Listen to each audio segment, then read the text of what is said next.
Cuando abrí aquel correo electrónico que mi hijo dejó abierto en la computadora de la sala, sentí cómo el piso desaparecía bajo mis pies. No era curiosidad, no era desconfianza, fue el destino poniéndome frente a una verdad que llevaba meses destruyéndome en silencio. Ahí estaba todo, cada mentira, cada traición, cada plan macabro que habían tejido a mis espaldas mientras yo seguía limpiando su casa, cuidando a sus hijos y creyendo que el amor de madre era suficiente para mantener unida una familia. Pero ese día, ese maldito día de octubre en Ciudad de México, todo cambió. Sigue hasta el final para saber cómo una mujer de 58 años pasó de ser la sirvienta de su propia familia a recuperar su dignidad. Y créeme, la lección que aprendí todos deberían conocerla. Mi nombre es Patricia, aunque en mi propia casa todos dejaron de llamarme mamá para gritarme órdenes como si fuera la empleada. Llevo 32 años trabajando como enfermera en el Hospital General. 32 años levantándome a las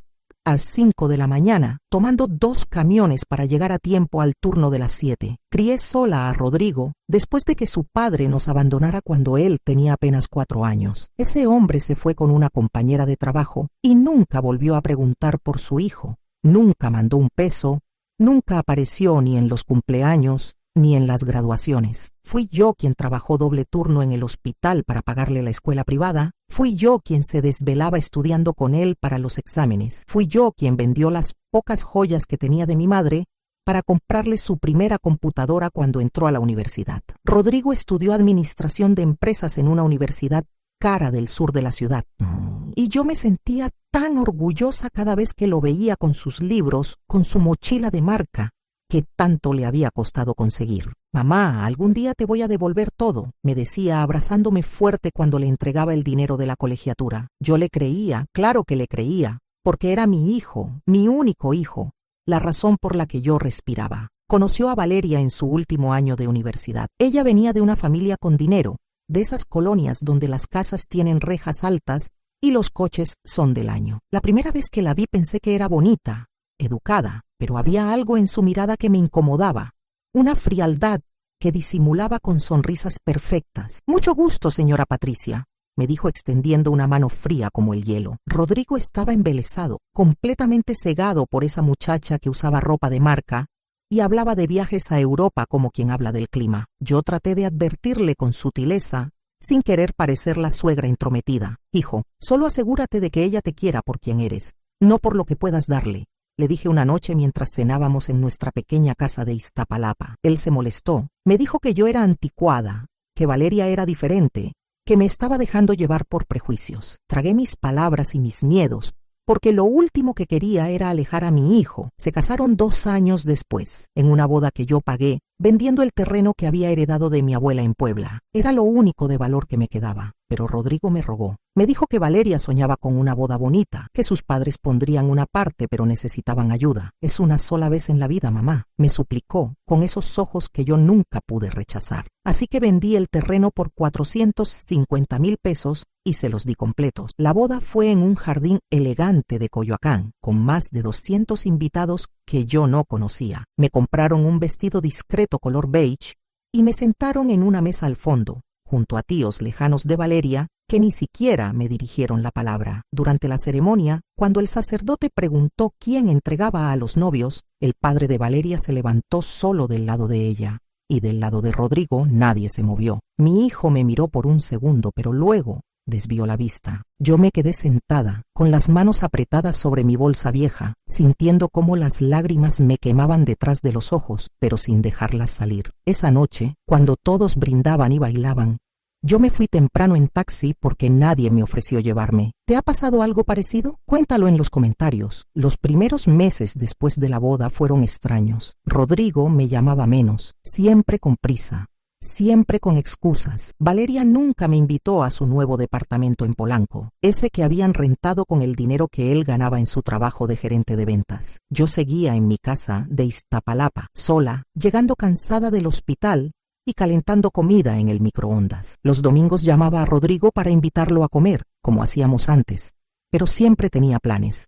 Siempre estaba ocupado. Mamá, ya no soy un niño. Tengo mi vida, me dijo una vez con un tono que nunca antes había usado conmigo. Yo acepté, porque pensé que así eran los matrimonios nuevos, que necesitaban su espacio, su intimidad, pero la verdad es que cada domingo que pasaba sola me sentía más vacía, más invisible, como si todos esos años de sacrificio se hubieran borrado de un plumazo. Todo empeoró cuando Valeria quedó embarazada. Me enteré por una fotografía que Rodrigo publicó en redes sociales, una ecografía con un mensaje que decía: próximamente papá. Ni siquiera me llamó para decírmelo personalmente. Cuando lo confronté por teléfono, me dijo que había sido un descuido, que estaba muy ocupado con el trabajo y los preparativos. Pero ya te enteraste, ¿no? Eso es lo importante, agregó con indiferencia. Yo me tragué el dolor y le dije que estaba feliz, que iba a ser una abuela maravillosa, que podía contar conmigo para lo que necesitara. Valeria tuvo un embarazo complicado, con amenazas de parto prematuro, y pasó los últimos 3 meses en reposo absoluto. Fue entonces cuando me llamaron, no para compartir la alegría del bebé que venía, sino para pedirme que fuera a ayudar. Mamá, Valeria necesita ayuda con la casa y no podemos pagar una empleada. ¿Podrías venir unas horas al día?, me preguntó Rodrigo, como quien pide un favor menor. Yo acepté, por supuesto que acepté, porque era mi nieto el que estaba por nacer y porque aún tenía la esperanza de recuperar a mi hijo. Empecé a ir todos los días después de mi turno en el hospital. Llegaba a las 4 de la tarde a ese departamento enorme de Polanco, que olía a ambientador caro y a indiferencia. Limpiaba la cocina, lavaba la ropa, preparaba la cena, hacía las compras. Valeria me recibía desde el sofá con órdenes precisas. Señora Patricia, hoy necesito que lave las cortinas del cuarto. Señora Patricia, la comida de ayer estaba muy salada. Señora Patricia, no puso bien los platos en el lavavajillas. Siempre señora Patricia, nunca mamá, nunca suegra. Siempre con esa distancia fría que me recordaba mi lugar en aquella casa que yo no pertenecía. Rodrigo llegaba del trabajo, saludaba a Valeria con un beso, y a mí apenas me miraba. Cenaban juntos mientras yo terminaba de lavar los trastes, y luego me iba en el metro de regreso a Iztapalapa, llegando a las 11 de la noche, exhausta, con los pies hinchados y el alma adolorida. Nació mi nieto Mateo en abril, un bebé hermoso, de 3 kilos 400 gramos, que llenó mi corazón de una alegría que no sentía desde hacía años. Yo estaba en la sala de espera del hospital cuando Rodrigo salió a avisarme, pero no me dejó entrar a ver a Valeria ni al bebé hasta 3 horas después, cuando toda la familia de ella ya había pasado. Cuando finalmente pude cargar a Mateo, sentí que todo valía la pena, que todos los desprecios y las humillaciones eran pequeños comparados con ese milagro que tenía en brazos. Abuela está aquí, mi amor. Abuela siempre va a estar aquí, le susurré, mientras él dormía ajeno a todo. Valeria me miraba desde la cama con una expresión que no supe descifrar entonces, pero que ahora reconozco como desprecio puro. La cuarentena de Valeria fue mi infierno personal. Me pidieron que me quedara en el departamento para ayudar con el bebé las 24 horas.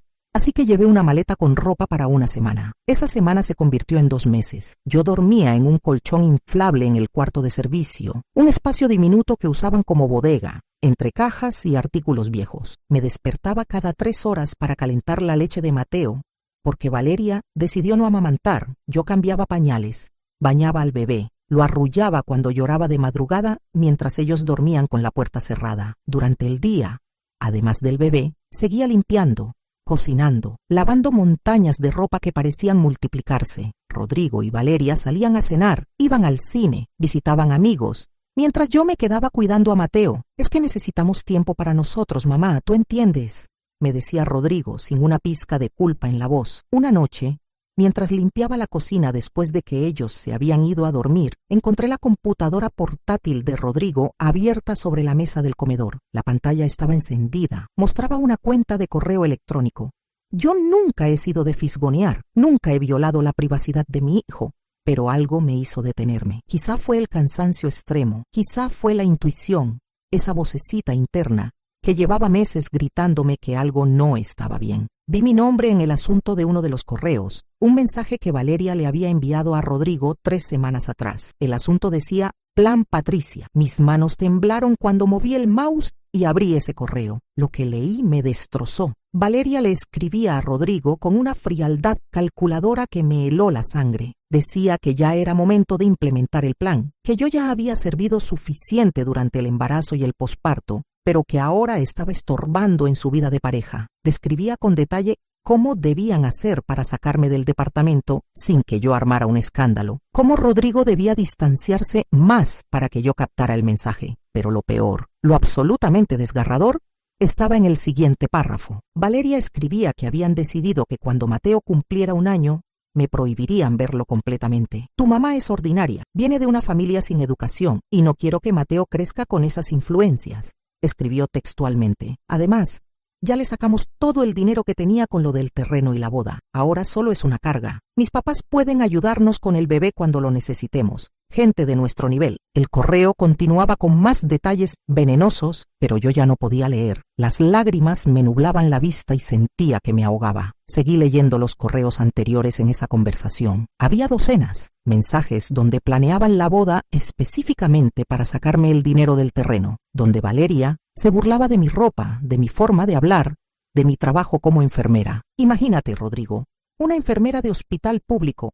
¿Qué va a enseñarle a nuestro hijo?, decía en un mensaje de hacía meses. Y lo más doloroso era leer las respuestas de mi hijo, de mi Rodrigo, de ese niño al que yo crié sola, al que le di todo. Él estaba de acuerdo en cada punto. Él reía de mis torpezas.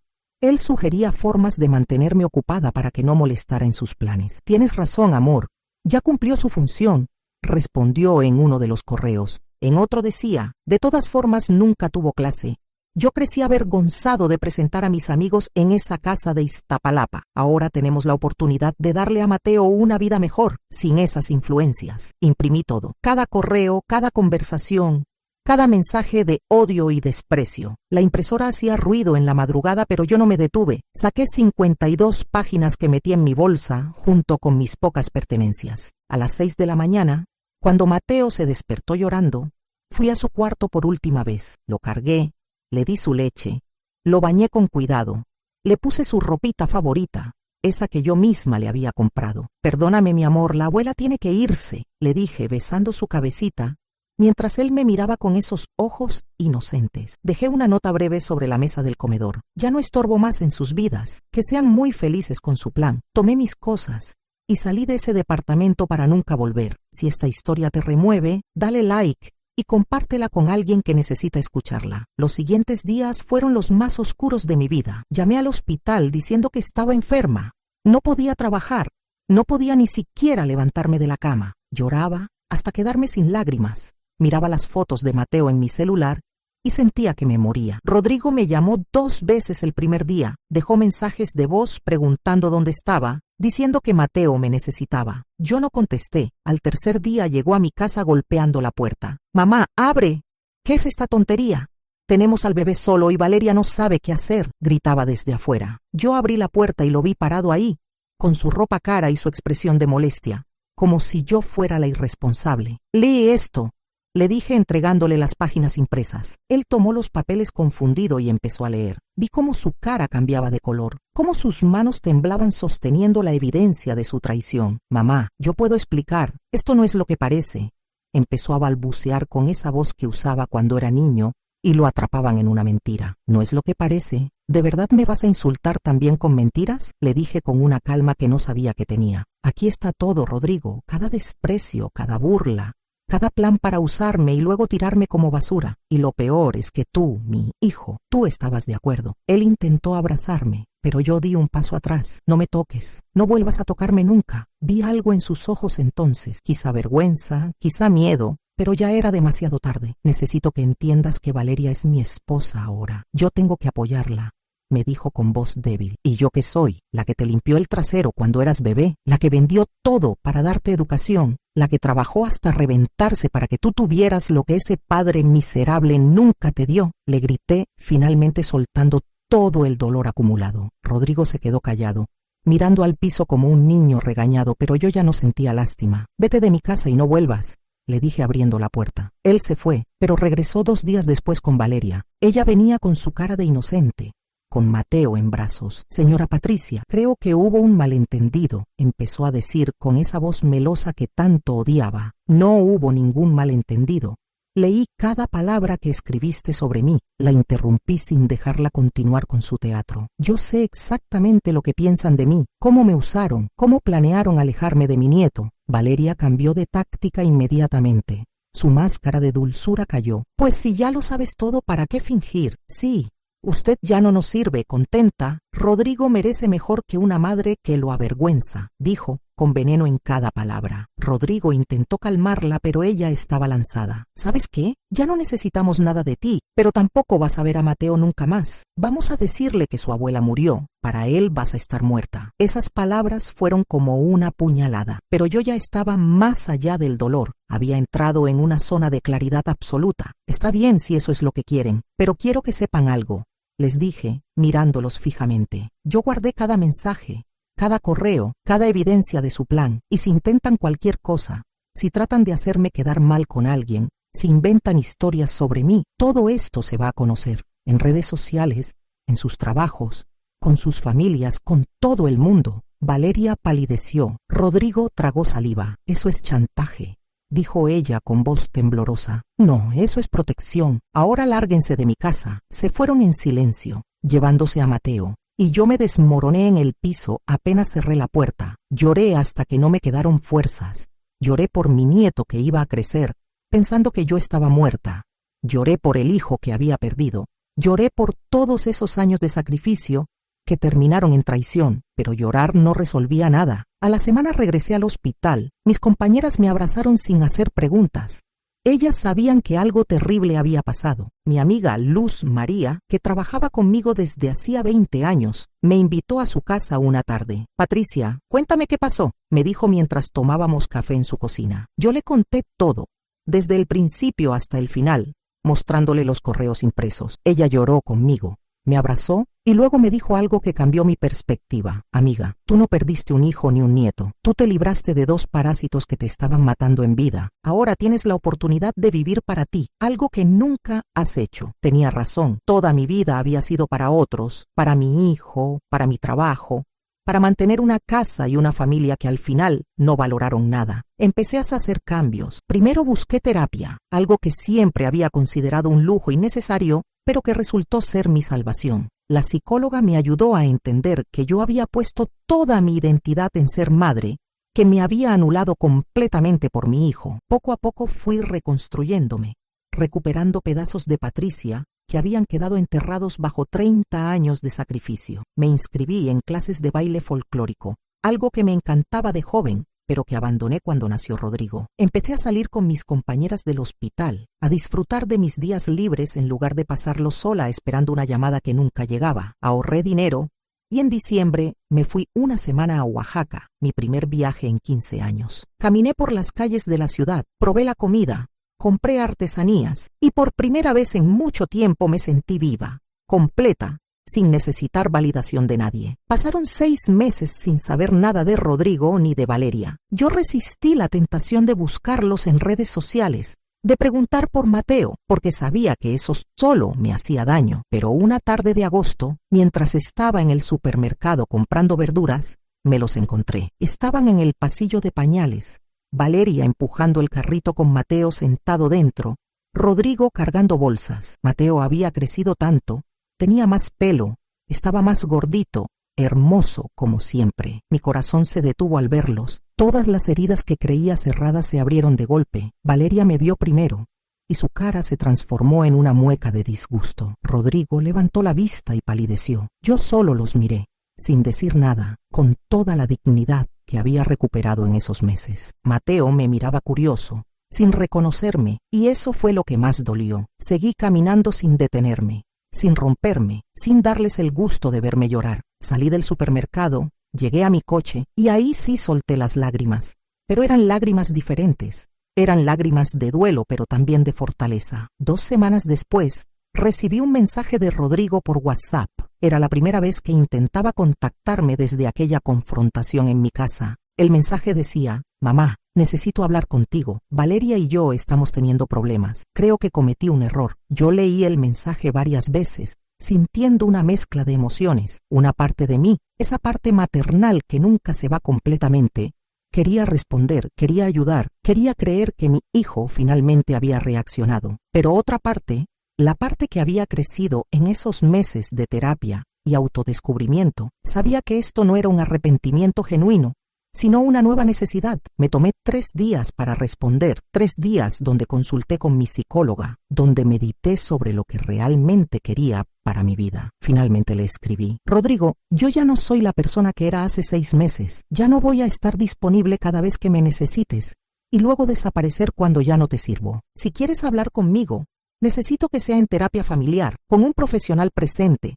porque entre nosotros hay demasiado daño que reparar y no se puede hacer en un mensaje de WhatsApp. Él no respondió por una semana. Luego apareció en mi casa un domingo por la mañana, solo, sin Valeria, con una bolsa de pan dulce y cara de no haber dormido. Yo lo dejé pasar, preparé café y nos sentamos en la mesa donde habíamos compartido tantos desayunos cuando él era niño. Mamá, Valeria me pidió el divorcio. Soltó de golpe con lágrimas rodando por sus mejillas. Conoció a alguien más, un ejecutivo de la empresa donde trabaja, alguien con más dinero que yo. Dice que ya no me quiere, que nunca me quiso realmente, que solo estaba conmigo mientras encontraba algo mejor. Yo escuché en silencio, sin interrumpir, viendo cómo mi hijo se desmoronaba frente a mí. Y Mateo, ella quiere quitármelo. Dice que voy a tener visitas limitadas, que él va a vivir con ella y su nuevo novio. Mamá, no sé qué hacer.